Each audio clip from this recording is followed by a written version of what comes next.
घर की साफ सफाई हो गई हो तो बाथरूम में रखे गंदे कपड़े धो देना। और हाँ, जाने से पहले मेरे बालों में तेल लगाकर मसाज कर देना। उफ, आज सिर में बहुत दर्द है। आहा, पूरे हफ्ते ऑफिस में काम करके बहुत थक जाती हूँ। जी मालकिन। सुनंदा बहुत मेहनत से काम करती, लेकिन फिर भी उसे गुजारे के लायक भी पैसे नहीं मिलते थे। फिर एक दिन सुनंदा को मोमोज बनाने का मौका मिला। उसके बाद सुनंदा की जिंदगी बदल गई। सुनंदा, घर की साफ सफाई हो गई हो तो बाथरूम में रखे गंदे कपड़े धो देना। और हाँ, जाने से पहले मेरे बालों में तेल लगाकर मसाज कर देना। उफ, आज सिर में बहुत दर्द है। आहा, पूरे हफ्ते ऑफिस में काम करके बहुत थक जाती हूँ। जी मालकिन। सुनंदा अपने काम में लग जाती है। घर के सारे काम निपटाकर मालकिन के बालों में तेल लगाकर फिर अपने घर की ओर निकल पड़ती है। सुनंदा का पति विमल एक फैक्ट्री में गार्ड का काम करता था। उसकी हमेशा नाइट ड्यूटी रहती थी। एक रात वो काम पर जा रहा था कि रास्ते में एक तेज रफ्तार गाड़ी ने उसे टक्कर दी। इस हादसे में विमल का एक पैर फ्रैक्चर हो गया था, जिस कारण विमल अब काम पर नहीं जा सकता था। विमल की यह हालत देखकर फैक्ट्री के मालिक ने उसे बगैर तनख्वाह के हमेशा के लिए छुट्टी पर भेज दिया। आप फिक्र मत कीजिए अनुज के बाबा, ऊपर वाला एक रास्ता बंद करता है तो दूसरा खोल देता है। पड़ोस की कमला बता रही थी कि वो जिस घर में खाना बनाती है वहाँ झाड़ू पोछा और कपड़े धोने के लिए काम वाली चाहिए। मैं वहाँ काम कर लूंगी, कम से कम हमारा गुजारा तो चल जाएगा।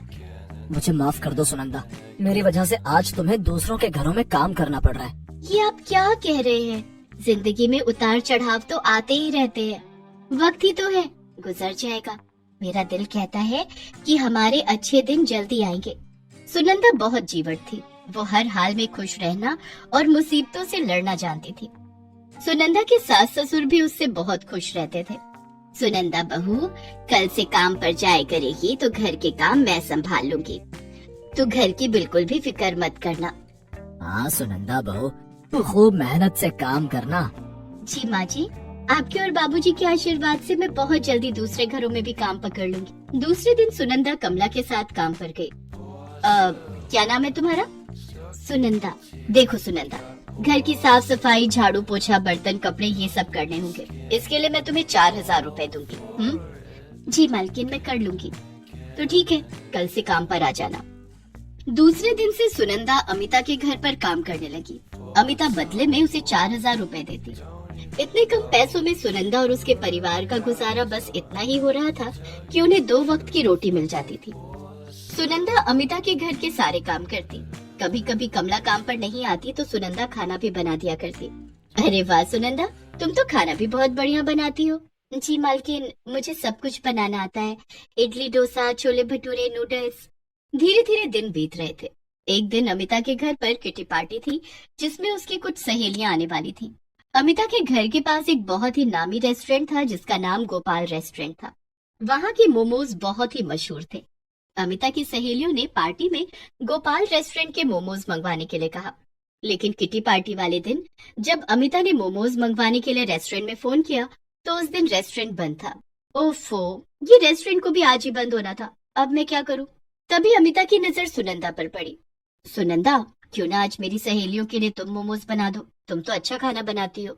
लेकिन मालकिन, मैंने कभी मोमोज नहीं बनाए हैं। अरे यूट्यूब पर मोमोज बनाने की रेसिपी देखकर मोमोज बना दो। ठीक है मालकिन। अमिता ने मोमोज बनाने के लिए सामान मंगवाए और यूट्यूब पर मोमोज बनाने की रेसिपी प्ले कर दिया, जिसे देखकर सुनंदा मोमोज बनाने लगी। इसी तरह सुनंदा ने वेज मोमोज, पनीर मोमोज, फ्राई मोमोज बनाकर तैयार कर लिए। जब किटी पार्टी शुरू हुई और अमिता की सहेलियों ने मोमोज खाना शुरू किया, यम्मी, कितने टेस्टी मोमोज है। गोपाल रेस्टोरेंट के मोमोज का कोई जवाब नहीं। ये मोमोज गोपाल रेस्टोरेंट के नहीं है, फिर कहाँ से मंगवाए हैं? मंगवाए नहीं है, ये मोमोज सुनंदा ने बनाए हैं। अच्छा, बड़े टेस्टी मोमोज बनाए हैं यार। ऐसा लग रहा है जैसे किसी महंगे रेस्टोरेंट से मंगवाए हो। हाँ यार, कमाल के मोमोज हैं। अमिता की सारी सहेलियां मोमोज की बहुत तारीफ करने लगी और मांग मांग कर मोमोज खाने लगी, यहाँ तक कि मोमोज कम पड़ गए। उस दिन घर आकर सुनंदा ने ये बात सबको बताई। हमें तो पहले से ही पता था कि तू बहुत हुनरमंद है, जो भी काम करती है उसमें जान डाल देती है। तूने बहुत मेहनत और लगन से मोमोज बनाए होंगे, इसलिए तेरे हाथों से बने मोमोज इतने स्वादिष्ट बने थे। मैं मोमोज बनाए और सबको खिलाए। मम्मी, और मोमोज दो ना, ये मोमोज तो बहुत अच्छे हैं, इन्हें खाने में बड़ा मजा आ रहा है। हाँ सुनंदा, ऐसा लग रहा है जैसे किसी बड़े शेफ ने ये मोमोज बनाए हो। मैं तो कहती हूँ ये दूसरों के घरों का काम छोड़कर तू मोमोज बनाकर बेचना शुरू कर दे। लेकिन मोमोज बनाने के लिए ढेर सारी सामग्री खरीदनी होगी, उसके लिए पैसे कहाँ से आएंगे? अब मैंने कुछ पैसे बचा कर रखे हैं, उन्हीं पैसों से मोमोज बनाने का काम शुरू करूंगी। सुनंदा ने अपने जोड़े हुए पैसे निकाल कर देखे तो वो सिर्फ 2000 ही थे, जिसे देखकर वो उदास हो गई। लेकिन तभी उसके ससुर जोगेश ने कहा, सुनंदा बहू, इसमें उदास होने की क्या जरूरत है? किसी काम की शुरुआत कम पैसों से ही की जाती है। आप ठीक कह रहे हैं बाबूजी, मैं इस काम की शुरुआत 2000 रुपए से ही करूंगी। दूसरे दिन से सुनंदा ने अमिता के घर का काम छोड़ दिया। वो 2000 रुपए लेकर बाजार गई और मोमोज और चटनी बनाने के लिए सामान खरीदने लगी। सुनंदा की नजर बाजार में बिक रही टोकरियों पर पड़ी। मैं अपने मोमोज टोकरी में रखकर और घूम घूम कर बेचूंगी। सुनंदा ने मोमोज बनाने के सामान के साथ साथ एक टोकरी भी खरीदी और घर आ गई। दिन भर खूब मेहनत करके सुनंदा ने मोमोज बनाए। शाम को सुनंदा अपने सिर पर मोमोज और चटनी से भरी टोकरी लेकर उसे बेचने निकली। वो गली मोहल्लों में घूम घूम कर मोमोज बेचने लगी। शाम का वक्त था, लोगों को उनके घर के पास बैठे बिठाए शाम के स्नैक्स के रूप में मोमोज मिल रहे थे। लोगों ने सुनंदा से उसके मोमोज खरीदने शुरू कर दिए। मुझे एक प्लेट पनीर मोमोज और सफेद वाली चटनी दे दो। ये लीजिए मैडम। कितने पैसे हुए? 20 रुपए मैडम। धीरे धीरे सुनंदा के पास लोगों की भीड़ लगने लगी। लोग सुनंदा से उसके मोमोज खरीद कर खाने लगे। लोगों को सुनंदा के हाथ के बने मोमोज बहुत पसंद आ रहे थे। अरे वाह, बड़े स्वादिष्ट मोमोज हैं। ऐसा लग रहा है जैसे किसी बड़े रेस्टोरेंट में बने हैं या किसी शेफ ने बनाए हैं। शेफ ने नहीं बनाए हैं साहब, ये मोमोज मैंने बनाए हैं। बहुत ही लाजवाब मोमोज हैं। सुनंदा के पास लोगों की भीड़ लग गई। सब उसके मोमोज खरीदने के लिए टूट पड़े। मेरे लिए 2 प्लेट वेज मोमोज पैक कर दो। मुझे भी एक प्लेट वेज मोमोज चाहिए। मुझे 1 प्लेट वेज फ्राई मोमोज चाहिए। हाँ हाँ, सबको मोमोज मिलेगा। सुनंदा एक एक करके सबको मोमोज देने लगी और देखते ही देखते उसके सारे मोमोज बिक गए। उस दिन सुनंदा ने खूब पैसे कमाए। वो खुशी खुशी घर गई और सबको सारी बातें बताई। मुझे तो पहले से पता था कि तुम्हारे मोमोज लोगों को बहुत पसंद आएंगे। हाँ अनुज के बाबा, मैं खूब मेहनत करूंगी और कल आज से भी ज्यादा मोमोज बनाऊंगी। सुनंदा बहू, तुम थक गई होगी, चलो अब हम खाना खाकर सो जाते हैं। सभी लोग खाना खाकर सो गए। दूसरे दिन सुनंदा ने बाजार जाकर मोमोज बनाने का ढेर सारा सामान खरीदा। घर आकर वो फिर से मोमोज बनाने में जुट गई। आज सुनंदा ने पहले से भी ज्यादा मोमोज बनाए। शाम को जब सुनंदा मोमोज लेकर बेचने निकली तो गली मोहल्ले के लोग उसका इंतजार कर रहे थे। सुनंदा के आते ही लोग उसके मोमोज खरीदने लगे। मुझे वेज मोमोज चाहिए। मुझे फ्राई मोमोज चाहिए। मुझे पनीर मोमोज चाहिए। मुझे फ्राई मोमोज चाहिए। मुझे पनीर मोमोज चाहिए।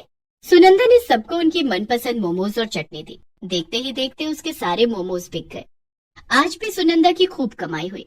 तभी सुनंदा के पास सूट बूट में एक आदमी आया और सुनंदा से बोला, क्या तुम ही सुनंदा हो? जी मालिक, मैं ही सुनंदा हूँ, कहिए क्या बात है। मेरा नाम विराट है, मैं गोपाल रेस्टोरेंट का मैनेजर हूँ।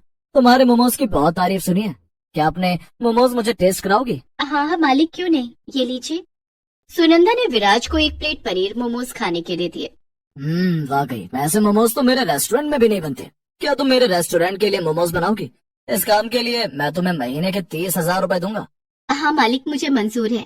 ये लो 15,000 रुपए एडवांस, और कल से मेरे रेस्टोरेंट के लिए मोमोज बनाने शुरू कर देना। मैं अपने आदमी भेजकर तुम्हारे घर से मोमोज मंगवा लूंगा।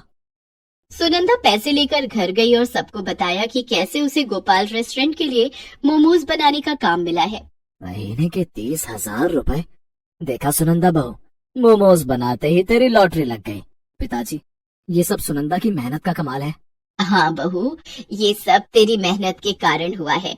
अब कल से और भी ज्यादा मोमोज बनाने होंगे।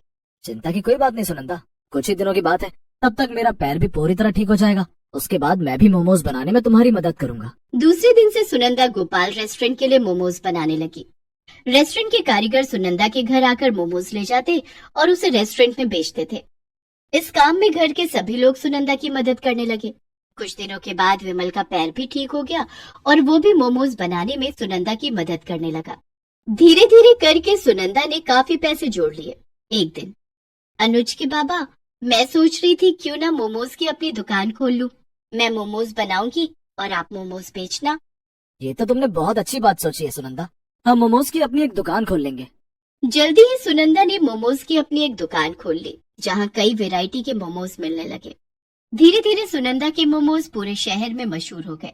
लोग सुनंदा की दुकान पर उसके बनाए हुए मोमोज खाने के लिए आने लगे। सुनंदा की कमाई पहले से भी ज्यादा बढ़ गई। अब उसकी और उसके परिवार की गरीबी भी दूर हो गई थी।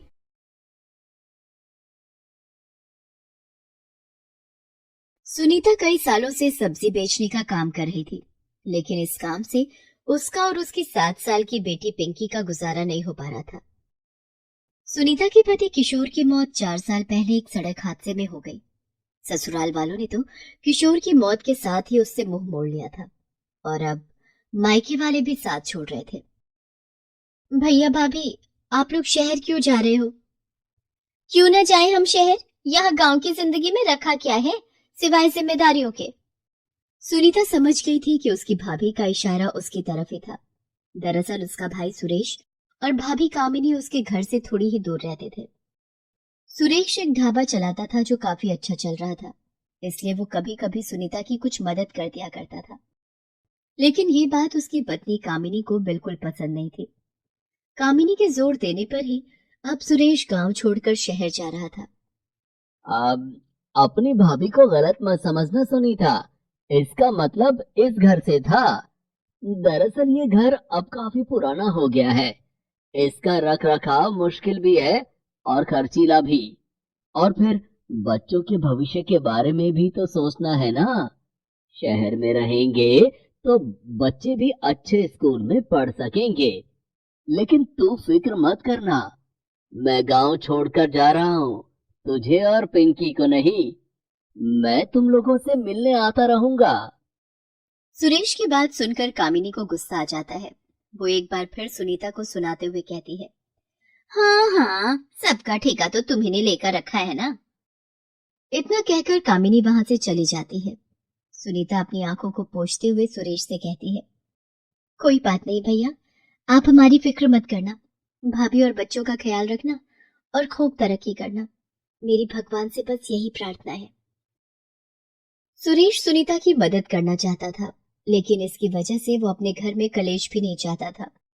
उसने कई बार कामिनी को समझाकर देख लिया था, लेकिन वो बदलने को तैयार नहीं थी। उसने जाने से पहले कुछ पैसे सुनीता के हाथों में रख दिए। नहीं भैया, रहने दो, इसकी जरूरत नहीं है। सुरेश सुनीता को चुप रहने का इशारा करता है, लेकिन तभी वहां कामिनी एक पुराना संदूक लेकर आ जाती है। ले लो, बस ये आखिरी बारी है, इसके बाद कुछ नहीं हो पाएगा, क्योंकि शहर में बहुत खर्चे होंगे हमारे भी। और सुनो, जाते हुए ये माँ जी का पुराना संदूक और ये कुछ कपड़े भी लेती जाना, कब से ऐसे ही पड़े हैं। अब ये सब मैं शहर लेकर तो जाऊंगी नहीं, तो तुम ही ले जाना ये सब। कामिनी उस संदूक को और पुराने कपड़ों को जमीन पर डाल देती है, मानो किसी नौकर को दे रही हो। लेकिन फिर भी सुनीता इस बात का बुरा नहीं मानती। वो फौरन जाकर अपनी माँ के कपड़ों को उठा लेती है और रोते हुए कहती है, हाँ भाभी, ये सब मेरे बहुत काम के हैं, इन्हें छूकर ऐसा लगेगा जैसे माँ मेरे साथ है। सुनीता की बात सुनकर कामिनी हंसती हुई वहां से चली जाती है। फिर सुनीता वो सारा सामान और सुरेश के दिए हुए पैसे लेकर वापस अपने घर आ जाती है। तब उसकी बेटी पिंकी उससे कहती है, माँ, ये नानी का संदूक है क्या? इसे खोलो ना, मुझे देखना है कि इसमें क्या है। हो सकता है मेरे लिए कोई खिलौना ही मिल जाए। सुनीता मुस्कुराकर पिंकी के सिर पर हाथ फेरती है और फिर दोनों मिलकर उस संदूक को खोलते हैं। उस संदूक के अंदर काफी कुछ था, लेकिन सब पर बहुत धूल चढ़ी हुई थी। सुनीता एक एक करके सारा सामान बाहर निकाल कर उसे साफ करने लगती है। तभी अचानक उसके हाथ अपनी माँ की पुरानी डायरी लगती है। अरे, ये तो माँ की डायरी है। मुझे याद है, इसमें तो माँ ने सब कुछ लिखा था। नानी ने क्या लिखा था इसमें? माँ, मुझे भी दिखाओ ना। बेटा, मेरे बाबा यानी तुम्हारे नाना जी का इस गांव में बहुत बड़ा ढाबा था। माँ और बाबा मिलकर उसे चलाते थे। अच्छा, और अब मामा जी उसे चलाते हैं? अब मेरा मतलब है चलाते थे। अब तो वो शहर जा रहे हैं ना? हाँ बेटा, तुम्हें पता है तुम्हारी नानी बहुत ही बढ़िया पाव भाजी बनाती थी। मुझे आज भी याद है, जब भी वो पाव भाजी बनाती थी, सारा गांव उसकी खुशबू से खींचा चलाता था। माँ अपनी पाव भाजी को नए नए तरीकों से बनाती थी और फिर सब कुछ अपनी इस डायरी में लिख कर रख लेती थी। अच्छा, तो माँ, तुमने नानी से क्यों नहीं सीखा पाव भाजी बनाना? पिंकी की बात सुनकर सुनीता उदास हो जाती है। दरअसल सुनीता को बचपन में खाना बनाने का बिल्कुल भी शौक नहीं था। उसकी माँ जब उसे मदद के लिए बुलाती, वो कोई ना कोई बहाना बनाकर वहां से गायब हो जाती।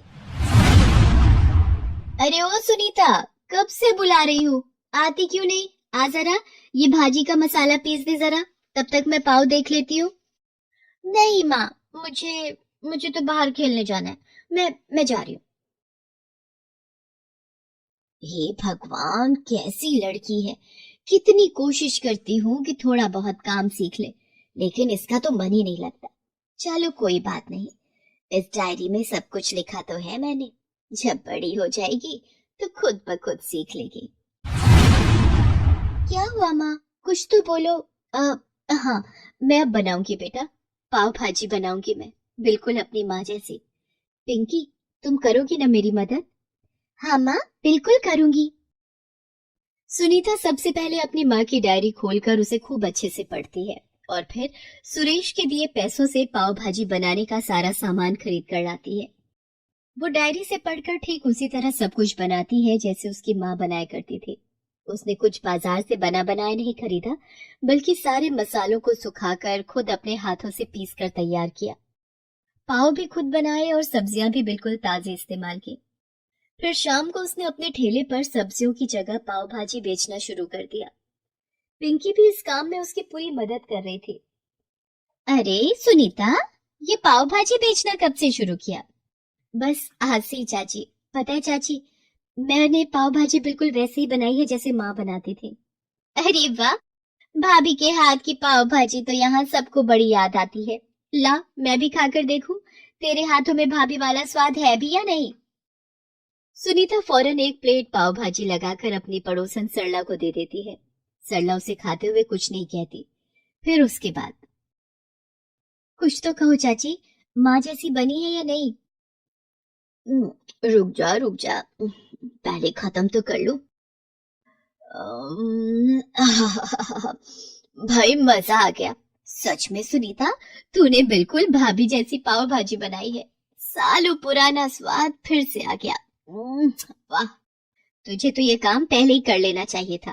फालतू में वो सब्जी बेचने के चक्कर में पड़ी थी। चल ऐसा कर, 4-5, तू ऐसा कर, पूरी 6 प्लेट पैक कर दे। घर में सबकी तबीयत खुश हो जाएगी तेरी पाव भाजी खाकर। सरला से अपनी पाव भाजी की इतनी तारीफ सुनकर सुनीता बहुत खुश हो जाती है और फटाफट उसे पाव भाजी पैक करके दे देती है। धीरे धीरे सुनीता के पास और भी ग्राहक आने लगे और सिर्फ 2 घंटों के अंदर ही सुनीता की सारी पाव भाजी बिक गई। माँ, ये तो कमाल हो गया। जब हम सब्जी बेचते थे तो हफ्ते भर में भी ठेला खाली नहीं होता था, और अब देखो 2 घंटों में ही सब कुछ खत्म हो गया। हाँ पिंकी, ये सब मेरी माँ का कमाल है। चलो अंदर चलते हैं और कल के लिए तैयारियां करते हैं। सुनीता और पिंकी मिलकर पाव भाजी बनाने लगे और धीरे धीरे सारा गांव उनका ग्राहक बन गया। शाम होते ही उसके ठेले पर भीड़ लगनी शुरू हो जाती है और कुछ ही घंटों में सब कुछ बिक जाता था। ऐसे ही कुछ साल बीत गए। अब सुनीता को किसी बात की चिंता नहीं थी। सुनीता के ठेले की जगह अब गांव में एक बड़ी पाव भाजी की दुकान थी, जैसे कभी उसके माता पिता की हुआ करती थी।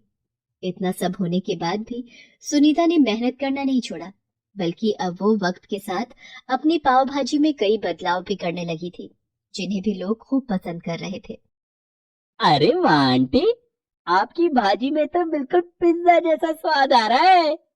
ऐसा कैसे किया आपने? मैंने अपनी भाजी में चीज भी डाला है। पिछली बार तुमने कहा था ना कि तुम्हें और तुम्हारे दोस्तों को पिज्जा बहुत पसंद है, बस इसीलिए। अरे वाह आंटी, मैं अभी जाके अपने सारे दोस्तों को बुला कर लाता हूँ। वो सब भी आपकी पाव भाजी खाकर बहुत खुश हो जाएंगे। इसी तरह सुनीता दिन दूनी रात चौगुनी तरक्की करने लगी। यहाँ तक कि अब तो उसका इतना नाम हो गया था कि उसे शहर की पार्टियों के लिए भी ऑर्डर मिलने लगे थे। हाँ ये ठीक है, तुम ऐसा करो, जाकर सारी सब्जियां उठा लाओ, तब तक मैं भाजी बना